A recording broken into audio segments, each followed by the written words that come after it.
हमेशा ध्यान रखना है, हम सुखी रहना चाहते हैं, ये बहुत अच्छी बात है। दूसरा भी कैसे सुखी रहे, अगर ये सोच पाते हैं तो ये आपका हृदय केंद्र है। हम सुखी रहना चाहते हैं, ये हमारे मस्तिष्क का केंद्र है। दूसरा भी सुखी रहे, ये हमारे हृदय का केंद्र का वहाँ की आवाज़ है। और हम दूसरों को भी अपने साथ साथ सुखी रख पाते हैं, ये हमारे इच्छा शक्ति के केंद्र का प्रभाव है, उसका सदुपयोग है। हम इन तीनों केंद्रों पे जीना चाहते हैं, सभी लोग तीनों केंद्र पे जीना चाहते हैं। समस्या वहां है कि हम तीनों केंद्र पे जी नहीं पाते। तो जीने की कला क्या है, कैसे जिया जाए, कैसे जिए कि हम भी सुखी रहें और सामने वाला भी व्यक्ति जिससे हमारा संबंध है वह भी सुखी रहे। जब भी आप किसी को शरीर के रूप में देखेंगे तो शरीर आपको छोटा बड़ा दिखाई देगा, सुंदर या कुरूप दिखाई देगा, पद आपको छोटा या बड़ा दिखाई देगा अपने से,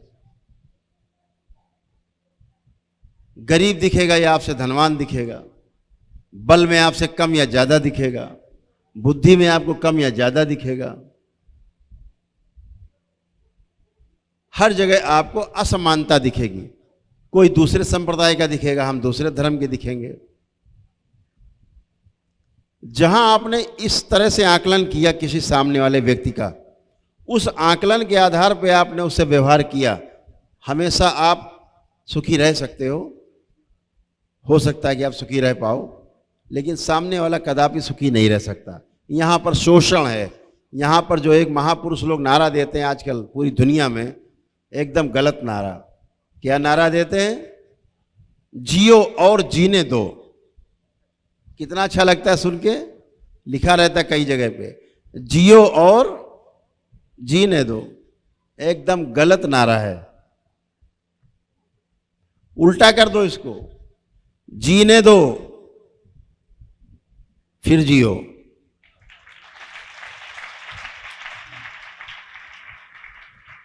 जब आप जीने देते हो किसी को, ये पोषण है,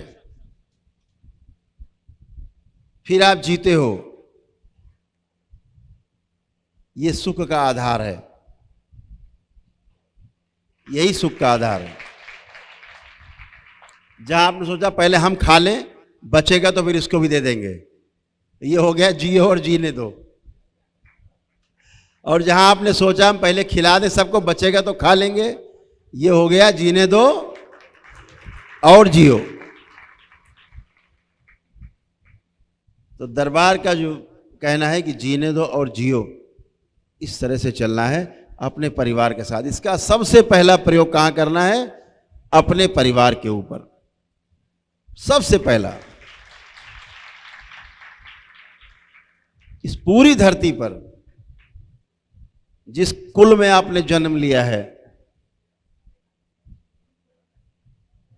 उस कुल की भी अपेक्षाएं आपसे जुड़ी रहती हैं, इच्छाएं, आशाएं, अभिलाषाएं जुड़ी रहती हैं। परिवार के सदस्यों की भी इच्छा, अभिलाषाएं, आशाएं जुड़ी रहती हैं। तो हमें इसके बीच में संतुलन बना के रखना है। पहले स्वयं के ऊपर काम करना है, स्वयं को समझना है। समझने में लग जाए 2-4 साल, 10 साल, 20 साल, जो भी, पहले स्वयं को समझना है। अपने आप को अगर आप समझ गए तो दूसरे को समझना बहुत आसान है। इसलिए पहले अपने को समझना है, स्वयं को, फिर परिवार को। जब परिवार हमारा हमसे संतुष्ट हो, फिर समाज को, फिर पूरी सृष्टि में हम फैल सकते हैं।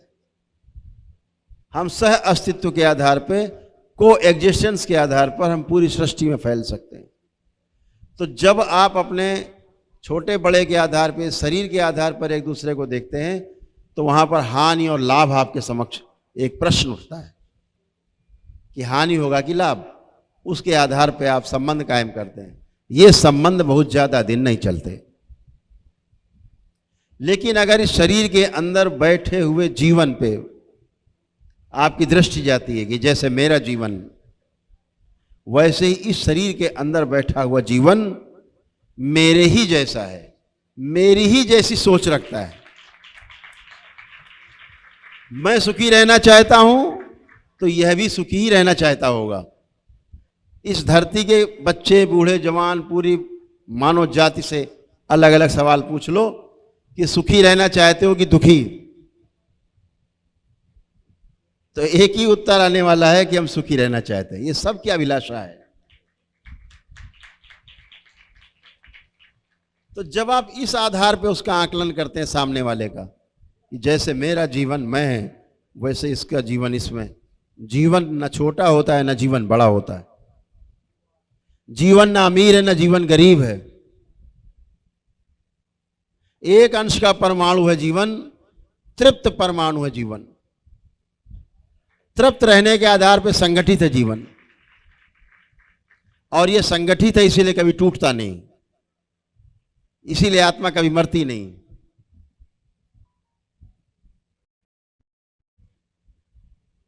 क्योंकि कंप्लीट है, इसका जो ऑर्बिट है वो कंप्लीट है। साइंस के आधार में बात करें तो बाकी सभी जितने ऑर्बिट हैं एटम के, परमाणु के, वो कोई भी पूरे नहीं हैं, आधे अधूरे हैं सब। लेकिन हमारे इस जैसा शरीर है, शरीर के जितना आप देख रहे हैं, सुंदर शरीर रखा है, आपको रोज देखते हैं, समझ रहे हैं इस सुंदर शरीर को, तो ये जो शरीर आपका है, ये एटम इसके पूरे नहीं है, इसीलिए एक दिन ये बिखर जाएगा, नष्ट हो जाएगा, समाप्त हो जाएगा। ये शरीर एक दिन समाप्त हो जाएगा, क्योंकि इसके जो परमाणु हैं, इसके जो एटम्स हैं, वो कंप्लीट नहीं है, पूरे नहीं है, उसका ऑर्बिट पूरा नहीं है। लेकिन इसके अंदर रहने वाला जो जीवन है, उसका ऑर्बिट पूरा है, वो एक अंश का परमाणु है, इसलिए कभी बिखरता नहीं, कभी टूटता नहीं, सदा एक सब। इस शरीर से जब जीवन निकल जाता है तो ये शरीर मिट्टी हो जाता है। घर वाले भी कहते हैं भैया जल्दी करो, जल्दी करो, ले चलो घाट पे, ले जल्दी फूको जल्दी से, कोई मोह नहीं, पता है सड़ने लगेगा अभी। अगर ये सड़ता नहीं है तो केवल जीवन के साथ होने के कारण शरीर सड़ता नहीं है।